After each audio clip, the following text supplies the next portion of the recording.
Amen. So mga kapatid, welcome sa ating Morning Revival Preview at panibagong araw na naman. At ang schedule natin ngayon ay Week 4, Day 3. Amen. Babasahin ko na yung mga Bible verses natin. Romans 9:18. So then, He has mercy on whom He wills, and He hardens whom He wills. Ano ba itong sinasabi rito? Ano ba yung harden dito?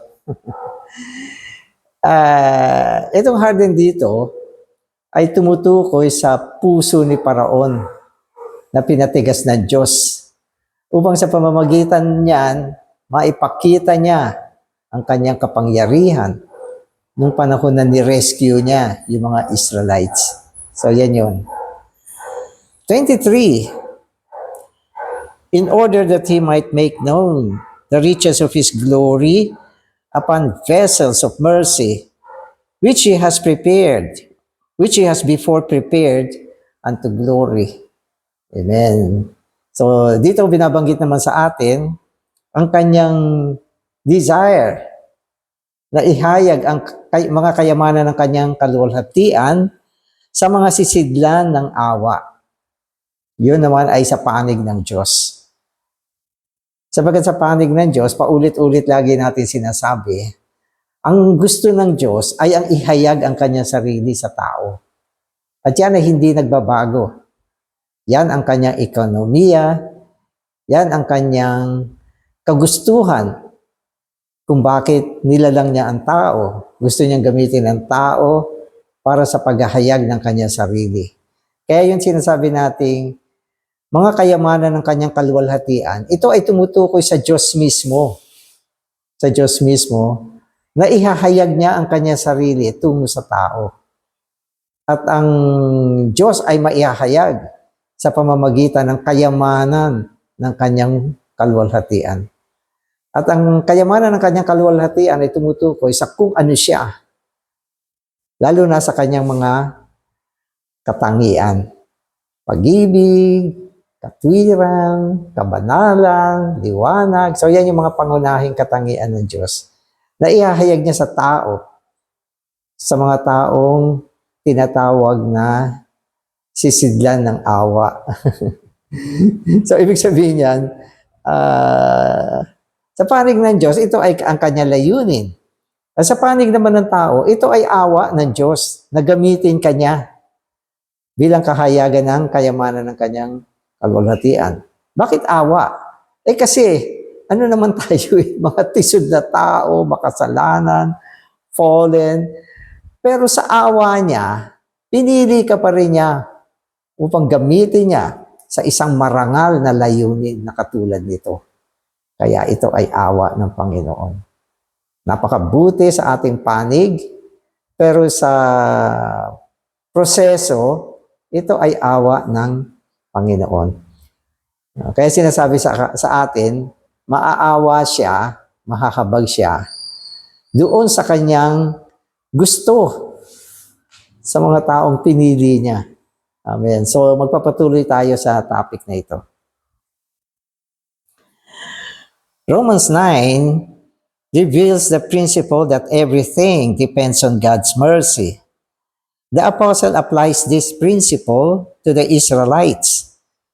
He shows us that everything that happened to the Israelites was of God's mercy. Amen. Ito mga Israelites kasi, ito yung bayan ng Diyos sa Lumang Tipan. Ito yung tao ng Diyos. Ito yung kanyang mga piniling tao sa Lumang Tipan. Kaya kanya yan. At sinasabi sa atin, ang awa ng Panginoon ay nakita sa paraan ng kanyang pakikitungo sa Israelites. So sa maraming aspect ng paggawa ng Diyos sa kanyang bayan sa Lumang Tipan, ano makikita natin dyan? Kaawaan ng Diyos. Sapagkat kapag nilarawan mo ang kondisyon ng mga Israelites, napakababa. Mababa ang kanilang kondisyon at maraming pagkakataon na hindi sila naging masunurin sa Diyos. Sila ay lumihis mula sa Diyos, mula sa kautusan ng Diyos, prinsipyo ng Diyos, mga gusto ng Diyos para sa kanila, tinatalikuran nila ang Diyos at nagiging rebelde sila sa Diyos. Kaya hindi maganda ang kondisyon nila. Pero nailagay sila sa isang kondisyon na nakakaawa. At dahil sinasabi natin na ang kaawaan ng Diyos ay mayaman, siya ay mayaman sa kanyang mga kaawaan dahil sa kanyang dakilang pag-ibig, maging sa kanyang bayan sa lumang tipan. No, kaya makikita natin na maraming paggawa ang Diyos sa mga Israelites, pag-shepherd sa kanila, pagliligtas sa kanila, mga pabor. No, at lahat ng yan ay ayon sa awa ng Diyos. At dito ay makikita natin nung ni-rescue niya ang kanyang bayan mula sa Ehipto. Mula sa Ehipto. Diba? Ginamit niya si Moses. Sabagat ng panahon na yon, ang Ehipto ay isang lugar na napakahirap sa mga Israelites. Diyan inalipin sila, minaltrato sila, kinawawa sila, inapi sila, at sila ay naging mga alipin dyan sa lugar na yan. Diba? Nakakaawa.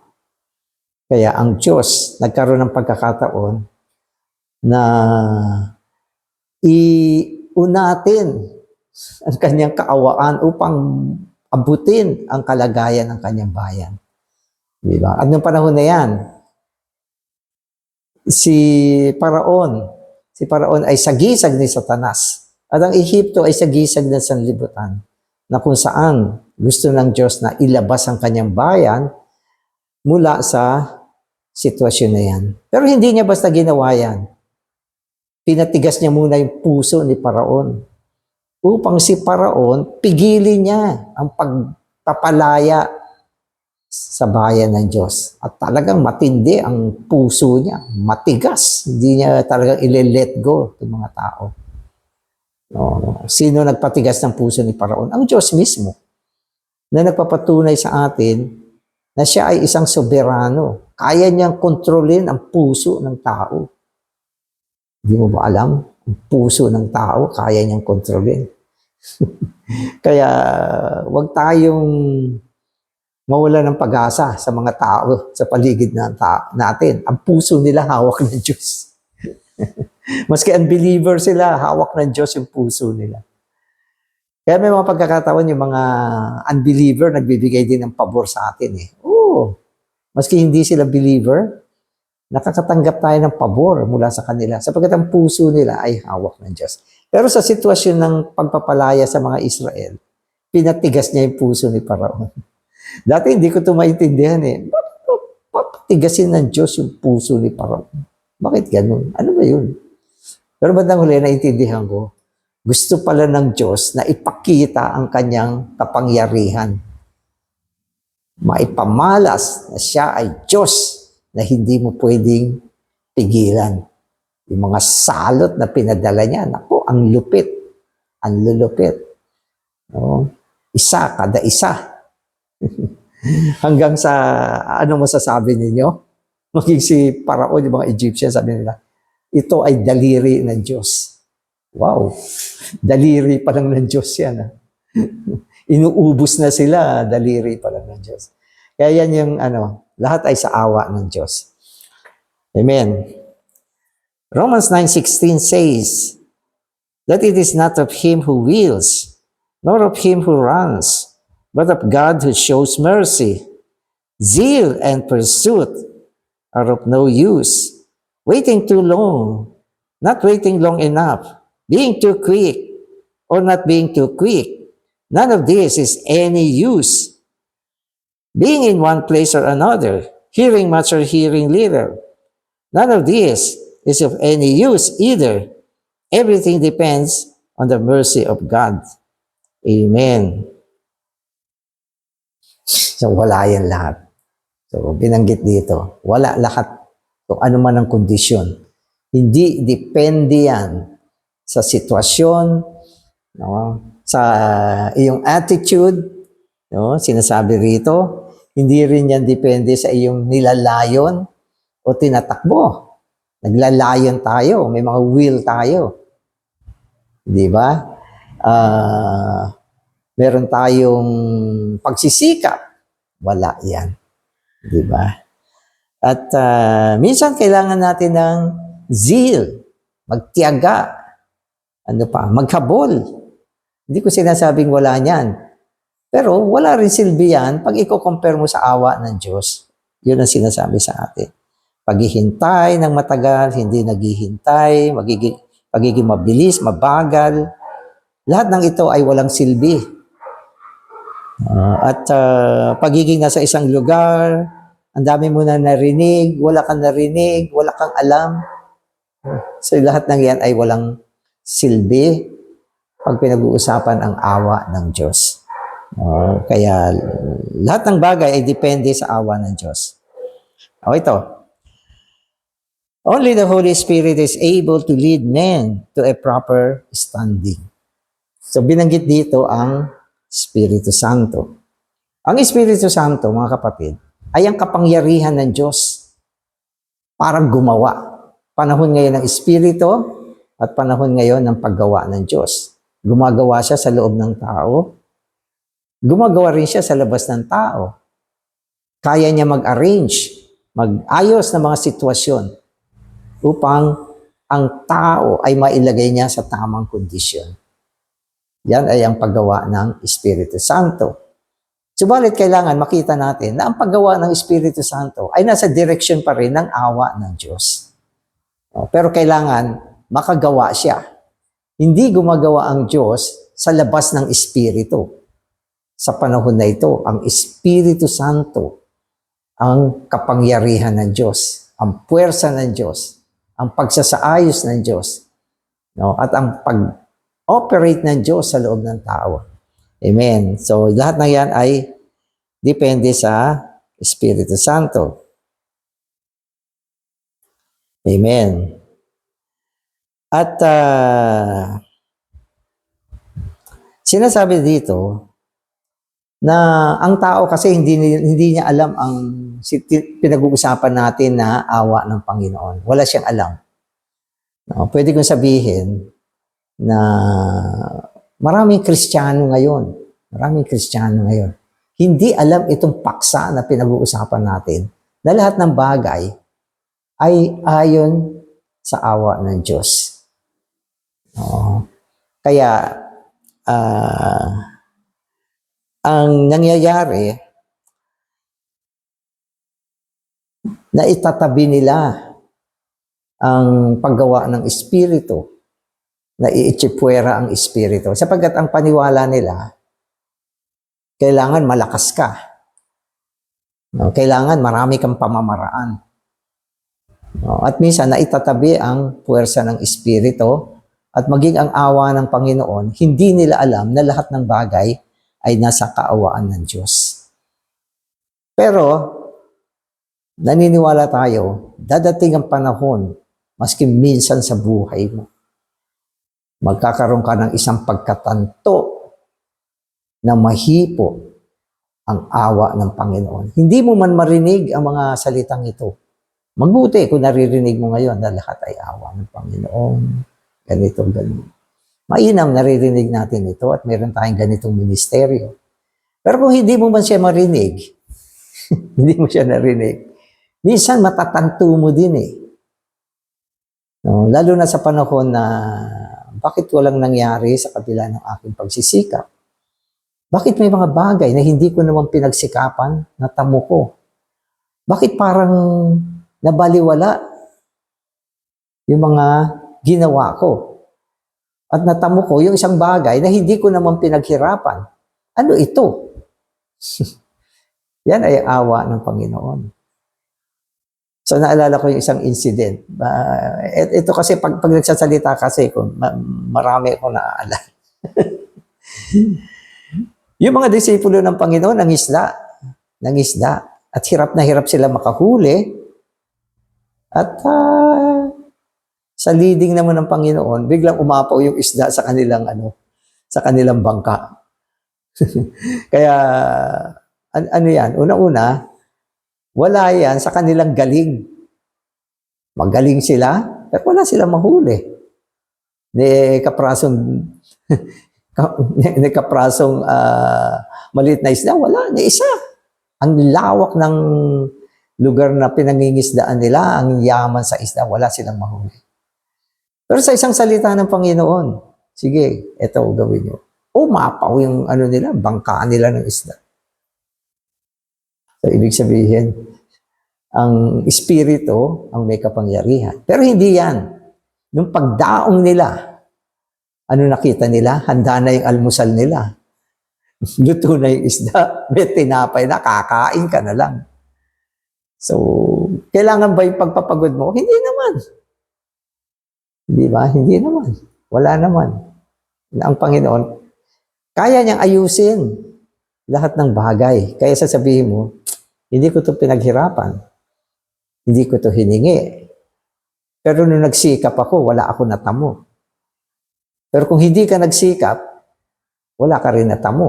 At naniniwala ka na itong lahat ng ito ay sa Panginoon. At maaaring dumating sa iyo ang isang salita. Lahat ay sa kaawaan ng Panginoon. Amen. Amen. Amen. God's mercy is a fact that is not dependent on feeling. There must be at least one time when a person definitely touches God's mercy. Yan yung sinasabi natin. Dadating ang isang panahon na ang isang tao, mahihipo niya ang awa ng Diyos. At marirealize niya, lahat ng bagay ay dahil sa kaawaan ng Diyos. Amen. Sinasabi natin, mga spiritual na bagay. Pero everything ang sinasabi natin, lahat ng bagay, spiritual man o material. May mga tao nagsikap para magtamo ng mga material na bagay. Pero sa huli, bigo pa rin sila. Bigo pa rin sila. Wala silang natamo. May isang brother noon, sabi niya sa akin, "Brother, pasensya ka na, aalis muna ako sa church life. Pero tandaan mo, brother, pagbalik ko, mayaman na ako. At babalik ako." Yumaman ba siya? Hindi. Yumaman siya sa sakit. At nung bumalik ba siya? Halos hindi na siya maayos. At nawala siya, kinuha na siya ng Panginoon. May pagsisikap, meron siyang kagustuhan.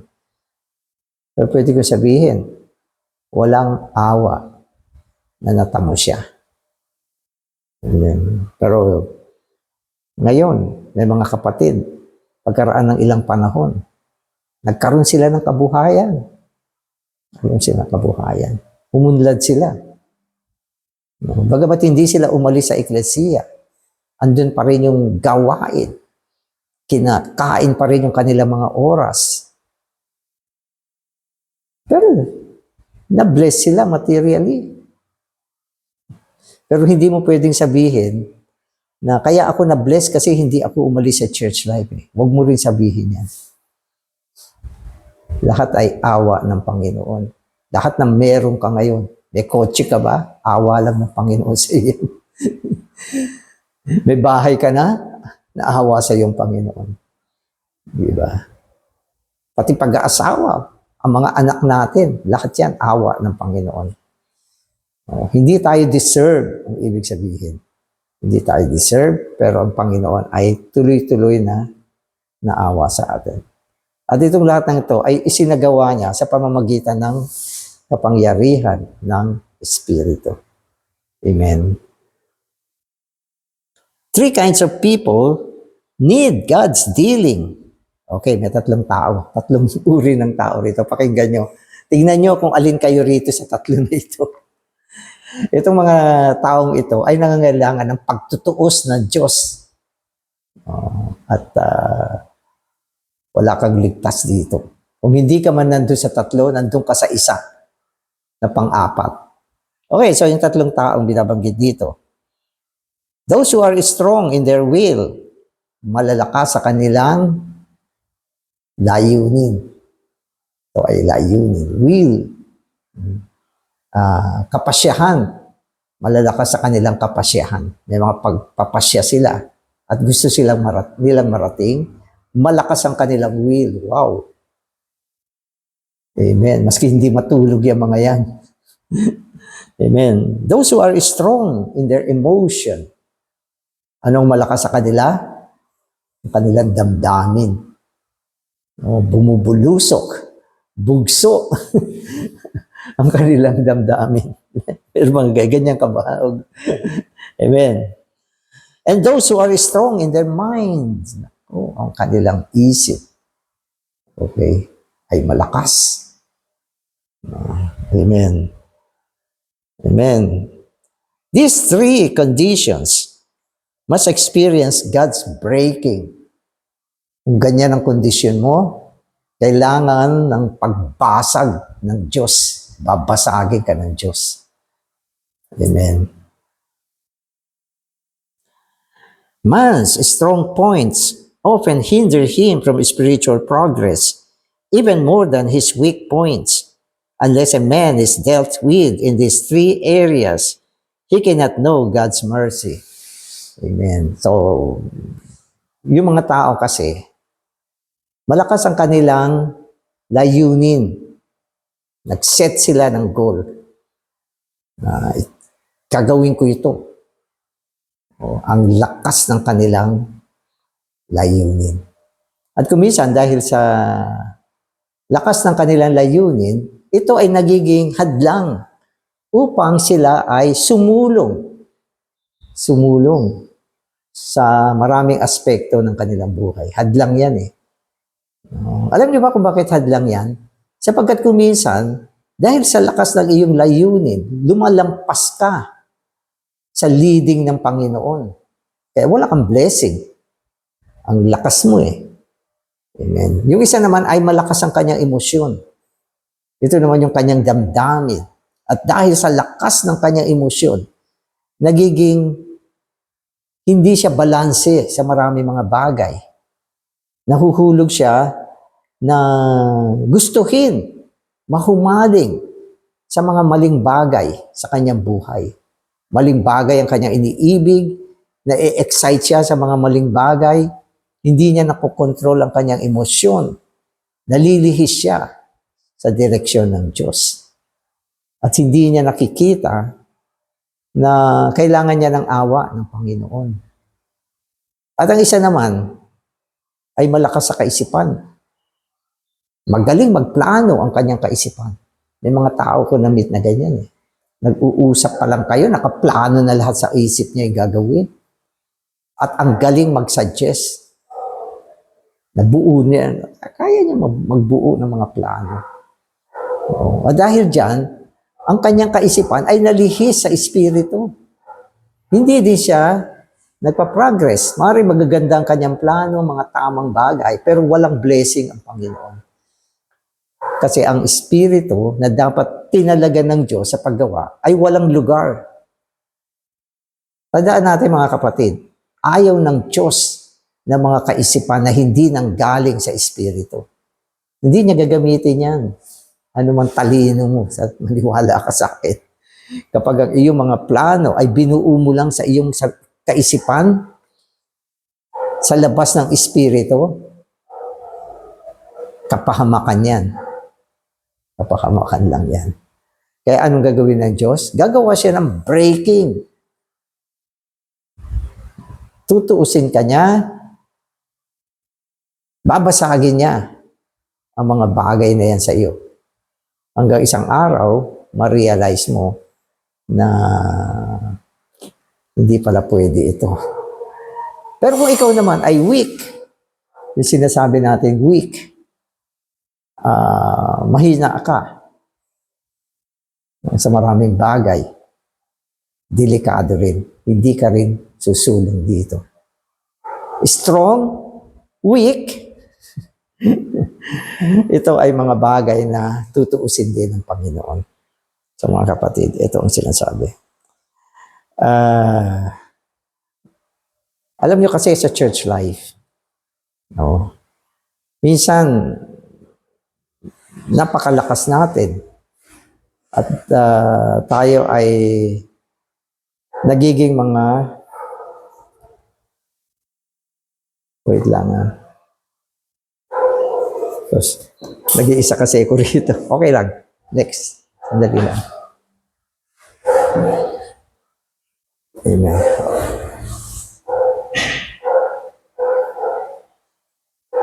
Amen. Okay, so, pag-usapan muna natin yung pagiging strong. Strong. Okay, sa church life, sa mga service. Mabuti naman maging spiritual.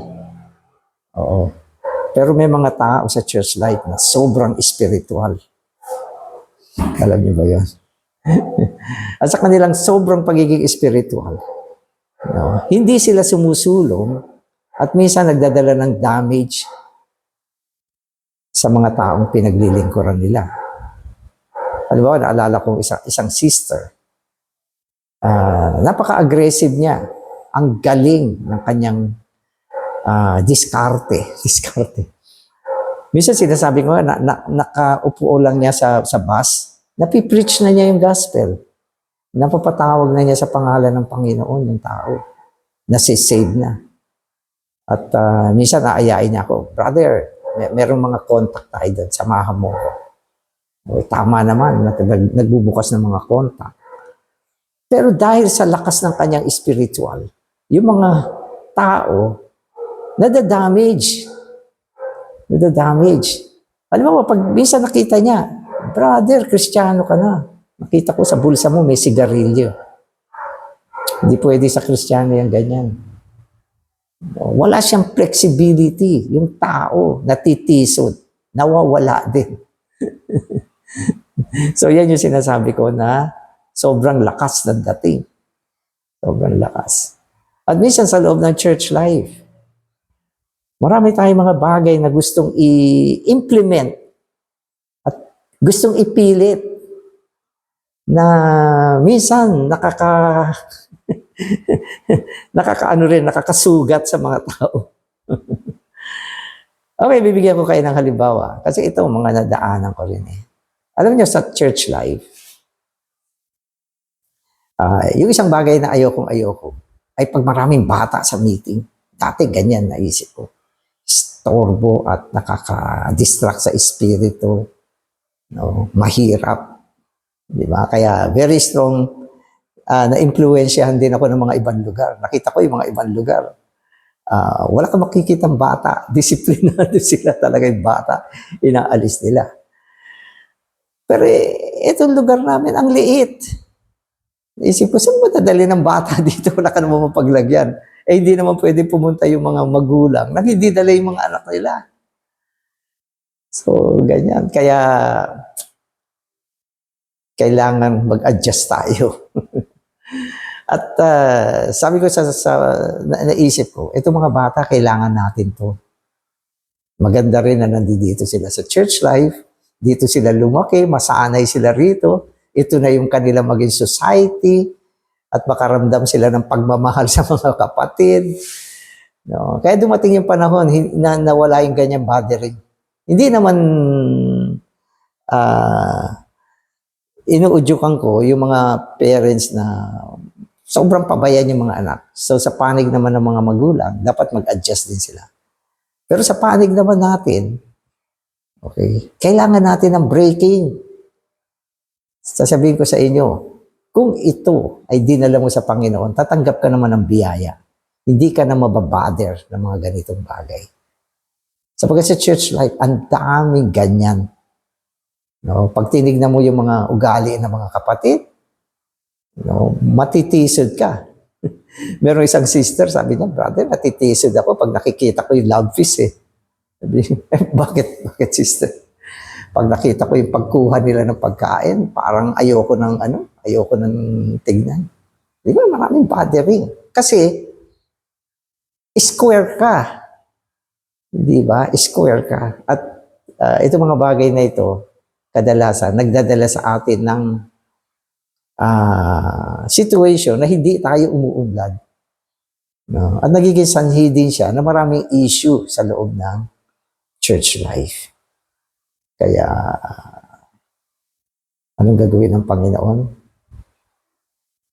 I-break niya tayo upang magkaroon tayo ng tinatawag na hindi sobra, hindi kulang na attitude. At isang tao na merong full realization na lahat ay ayon sa pagsasaayos ng Diyos.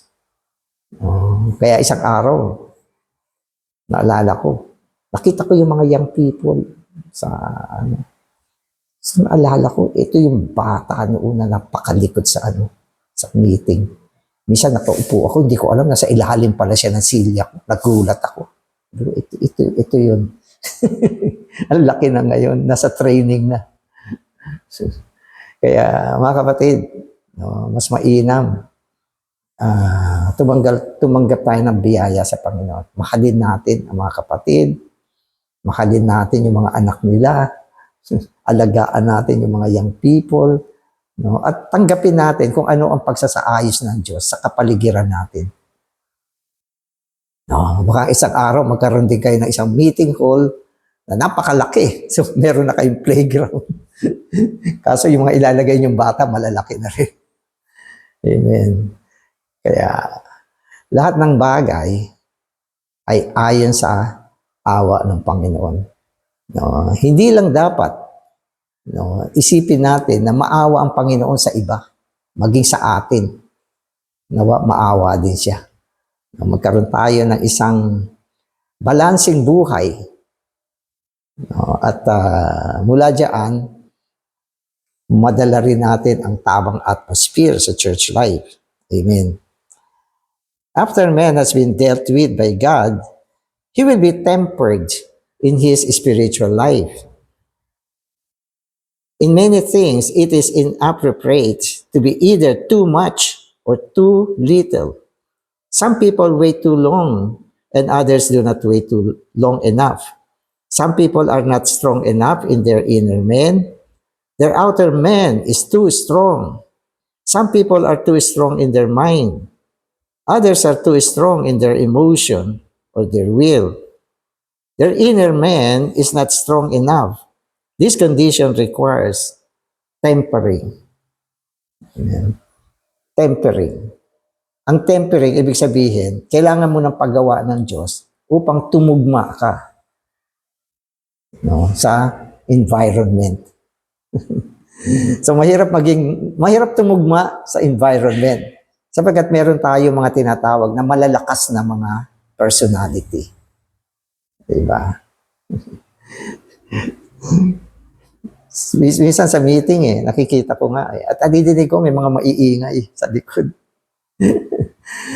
Ibig sabihin, tinuturuan din tayo ng Panginoon na tumugma tayo.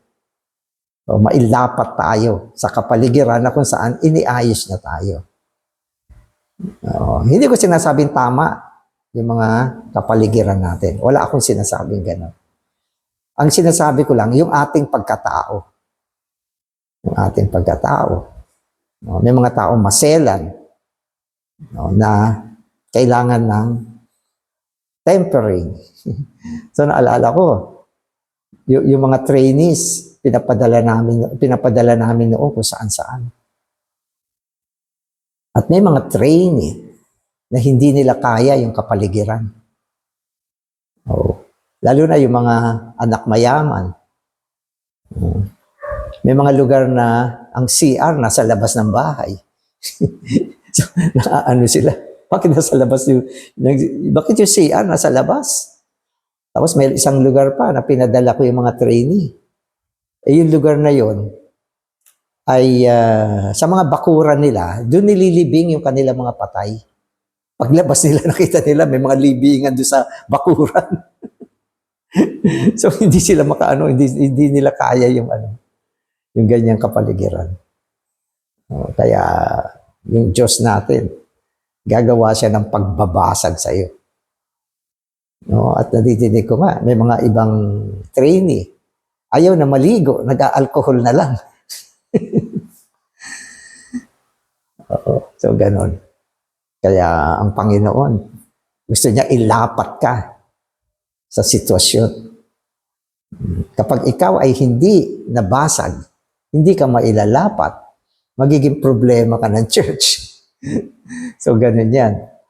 Kaya, pwede ko sabihin, karaniwan sa mga problema sa mga church ngayon ay may kinalaman, no? Hindi naman sa kapaligiran, kundi sa ating pagkatao.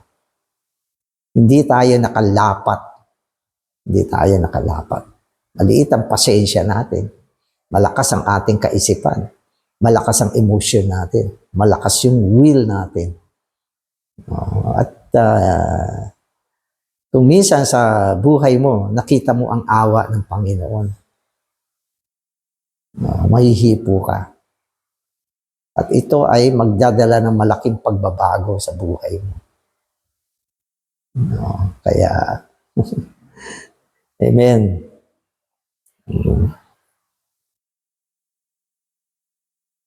Amen. If we want our spiritual life to be well-tempered, we need to attune our condition to a proper balance. We must neither be too much nor be too little. This can be compared to shooting a pinball machine. There are pins to the left and to the right, and the balls must be directed at the optimum angle before they can score. Amen. So, nandito pa rin tayo sa point ng tempering. Tempering. Ang tempering, ibig sabihin, adjustment siya. Sino ba ang mag-a-adjust? Tayo ba o yung kapaligiran? Kapag pinilit mo na ang mag-adjust ay ang kapaligiran, hindi ka matututo. Hindi ka matututo dyan. So, kailangan gumawa ang Panginoon na tayo mismo ang ma-adjust. Yan ang binigay sa yung kapaligiran ng Diyos, dapat ma-adjust ka dyan, ma-adapt mo yan. Amen. Kaya sabi niya, dito may isang illustration, yung pinball machine. Parang wala na ngayon yung pinball machine. Kasi nung kabataan ko, nilalaro yan eh. Parang isang box yan. Pinipindot mo, tapos yung bola, pumipitik. Ganon. Kaya, ano yan, skill yan, skill. Na sinasabi niya, yung mga pin, kailangan tamaan mo, mga nakatayo yan eh. So, kumisan, unang-una, kakalkulahin mo kung saan mo patatamain. Kasi binabanda yan eh.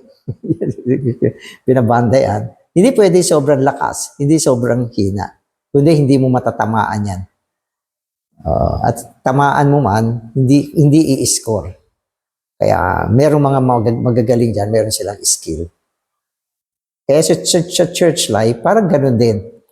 Para maka-score ka, hindi pwede sobrang lakas ng dating mo. Hindi rin pwede sobrang hina. Dapat alam mo yung corner. Corner. Parang alam mo na lahat nito ay sa awa ng Panginoon. Malakas ka sa ganung klaseng kaalaman. At hindi mo pwedeng pairalin yung iyong personalidad. Halimbawa, okay, so wag na yung mga pinball machine. Yung billiard, okay, billiard. Ako kasi hindi naman ako naglalaro talaga ng mga yan. Pero nag-o-observe ako. Minsan yung mga nag-o-observe, mas magaling pa kaysa sa naglalaro eh. Alam niyo ba yun? Oo. Kaya yung nag-o-observe, maingay yan eh. Di ba? Makikita mo yung miron, maingay. Pero pag silang pinaakyat mo sa ring, hindi sila tatagal. Kasi hindi naman sila talaga player. Oo. Pero sa aking observation, sa bilyar, talagang skill ito. Yung angulo ng patama nila kailangan accurate. At hindi rin tama ang sobrang lakas at sobrang hina. May time na kailangan lakasan. May time na kailangan hinaan para maka-score. So, ganyan din yung mga illustration. So tayo, pinaperfect naman tayo ng Panginoon sa maraming aspekto. Basta payag ka ma-perfect. Naniniwala ako, pag kinonsecrate mo yung sarili mo sa Panginoon, ipa-perfect ka ng Panginoon sa maraming bagay. Totoo yan. At kailangan meron kang tamang realization sa mga spiritual na bagay. Ang unang realization na dapat malaman natin, okay, ang lahat ay ayon sa awa ng Diyos. Pangalawa, no, ang lahat ay gawa ng Espiritu. Pangatlo, dapat mabalanse tayo. No, kaya lahat ng ito, no, pag natutuhan mo, unti-unti yung spiritual na life mo, susulong siya. At dadating ang panahon, saan ka man dali ng Panginoon, tempered ka. Ang ibig sabihin, lapat ka sa lahat ng sitwasyon. Kaya nakita ko ito sa mga kapatid na nagmamigrate. Kapag ikaw ay nag-migrate sa isang lugar, una-una maasiwa ka kasi bagong atmosphere yan eh. Nalala ko nung may isang taong dumating dito sa Malolos, ang daming comment. Dapat hindi ganun, dapat ganito. Ay, inalisan ko, ganyan ang ginagawa. Kaya wala siyang tigil sa kakaganon. Kaya hindi lapat. Pero kung nalapat ka na, saan ka man pumunta, madali kang malapat. Amen. So yun yung pinag-uusapan dito. Kaya matuto tayo. Amen. Amen. Okay, so everything depends on God's mercy. Before I was saved, okay, so hindi pa, ito muna. There are many pitfalls in our spiritual journey. Our mind, emotion, and will can all become hindrances to us. If we are too much or too little, we fall into danger. Too much or too little, di ba? Maaari kang mapahamak. Kaya, hindi pwedeng sobra, hindi rin pwedeng kulang. Sapagkat kung kulang, nagiging loose ang mga tao. Kung sobra naman, ito ay nagsasanhi ng gulo sa church life. Amen. Kaya, anong gagawin natin? Panginoon, i-tempered mo ako. Panginoon, i-adjust mo ako. No? At kung minsan, ang Panginoon ang magdadala rin ng mga pangyayari upang basagin niya tayo. At ang pagbasag ng Panginoon, minsan masakit. Masakit.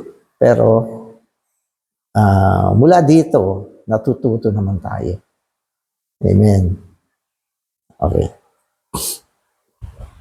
Everything depends on God's mercy. Before I was saved, I planned to go to America.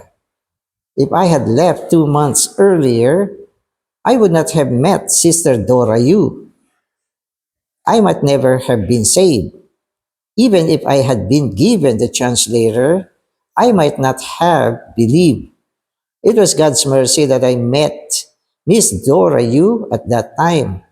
It was neither too early nor too late. Eksakto. Ito ay testimony ni Brother Lee. Sabi si Brother Lee ay na-save mula sa preaching ni Dora Yu. At eksakto. Tamang panahon at tamang pagkakataon na dala siya sa kaligtasan. Kaya sinasabi niya, kung aggressive siya, may plano siyang pumunta sa estate at umalis siya, hindi niya na-meet si Dora Yu. Pero 2 months later, bago siya umalis, eksakto na-meet niya si Dora Yu. So, pwede mong sabihin, ay, tama ang timing ko. No? Pero awa pa rin ng Panginoon yan. Pero yung awa ng Panginoon, kuminsan, tumutugma din sa kung ano tayo. Kung ano tayo. Diba? Sabagat ang Espiritu, mga kapatid, ang siyang nagdadala ng awa ng Panginoon. Gusto kong idagdag dito na mayroong aspekto ng pagtatalaga ang awa ng Panginoon. Ang ibig sabihin ng pagtatalaga, mga set na yan na plinano ng Diyos, tinalaga niya at tiyak na mangyayari yan at gagawa ang Espiritu dyan. Pero meron din mga pangyayari na dahil sa ating magandang kondisyon, ang Espiritu ay gumagawa ayon sa kanyang awa. sapagkat tayo ay tamang tao. Tugma upang maisagawa ang awa ng Espiritu sa atin. Kaya meron din siyang tinatawag na tamang timing. Minsan pumapaltos tayo sa mga ganyang bagay. Dahil hindi tayo sensitibo at masunurin sa paggawa ng Espiritu. Kaya minsan nadadala rin tayo sa pagsisisi. At isa sa mga hindi ko makalimutan nung araw, nung nandun kami sa Baguio, tuwing uwian, madalas sinusundo ko yung anak ko mula sa school. May dala akong sasakyan. Sinusundo ko siya. Kasama ko yung wife ko. Kasi isa lang naman yung anak ko. At pag sinusundo ko yung anak ko, meron siya isang kaklase na kaibigan. Sinusundo din ng nanay niya na nakikisakay sa amin. At kalauna, naging close namin itong magnanay. Naalala ko, binigyan ako ng feeling ng Espiritu na mag-preach ng gospel. Preach ng gospel. Pero, mabagal ako kasi, yung timing, hindi aggressive, gano'n na nangyayari. Kaya, naalala ko, nung pinakalas na nasundo ko sila, isang pagkakataon, masaya pa kami nagkikwentuhan. Parang gusto kong i-preach yung gospel, pero hindi ko nagawa. Okay? At yun na pala yung last na mamimit namin, yung nanay. Sayang. Sayang. Kaya, sabi ko, ang laki ng aking pagsisisi, panghihinayang, dahil sa aking weakness. Yun ay weakness. Hindi yan isang bagay ng aggressiveness. Pati weakness natin, kung minsan ay hindi tumutugma sa paggawa ng Espiritu. Kaya, ano sasabihin nyo? Brother, kailangan aggressive. Kung minsan sobrang aggressive, nagkaka-problema rin tayo.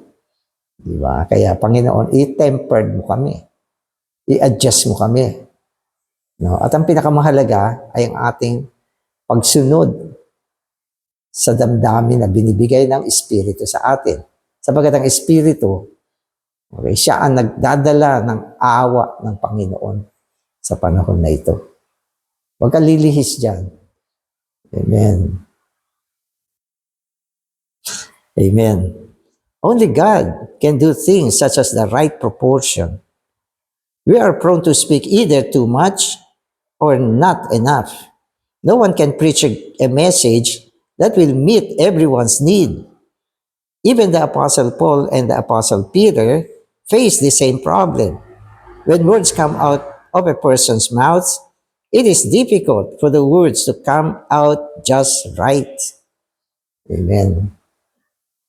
So, minsan, hindi naman talaga tugma yung ating sinasabi sa kondisyon ng lahat ng tao. Kaya maraming opinion eh. Pagkatapos marinig yung isang pagsasalita, so lalabas na yung mga opinion. Katulad din dito sa preview ko. Minsan may mga sinasabi ko na probably hindi naman talaga tugma sa inyong sa inyong pananaw o panlasa. So hindi ko naman inaasahan din na tumugma sa lahat ng tao. Pero ang point dito, dapat balanse ka. Dapat mayroon kang feeling na nanggagaling sa Espiritu. At yung nakikinig, dapat nasa Espiritu din. Sapagat maski nagsasalita yung Espiritu, kung wala sa Espiritu yung tao, minsan nami-misunderstood din niya. At minsan naman, yung nagsasalita, wala sa Espiritu, at yung mga tao, nasa Espiritu naman. At parang okay pa din naman. Parang ganon. Kaya inuulit ko, ang buong operation ng Diyos ngayon ay ang Espiritu. Ang Espiritu ang kapangyarihan ng Diyos sa panahon ngayon. Amen. The way of the church during the past 2,000 years is a way of looking to the mercy of God. Only God's mercy can temper us. I have often told the young people that they may have to wait for 5 years before they will realize that everything is of God's mercy. So walang katapusan na ang ating sitwasyon is looking to God's mercy. Marami tayong plano sa ating church, sa buong recovery, sa gawain ng Panginoon. Marami tayong pangarap. Pero lahat ng ito ay depende rin sa kaawaan ng Panginoon. So salamat sa paksang ito na tinatalakay natin, na sa pananaw ko, mas malalim ang kanyang pagtalakay dito sa panahon na ito. Sabagat ang ating pagtalakay sa mga nakaraang panahon ay laging nandun sa side ng maghabol ka. Ano pa? Magsikap ka. Maging tapat ka. Lahat ito ay mga pag-uudyok sa buhay natin. Na maganda rin naman. Marami rin naman sumipag.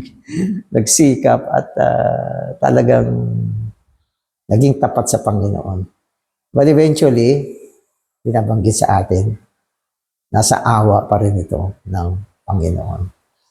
Amen. So salamat Panginoon sa iyong awa.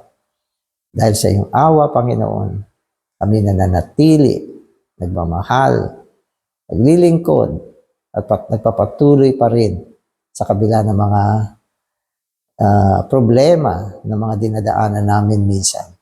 Kaya Panginoon, patuloy ka maawa sa amin upang sa iyong kaawaan kami ay mapreserba, maingatan, at patuloy na tumanggap ng pagpapastol mula sa iyo at mula sa Eklesiya. Amen.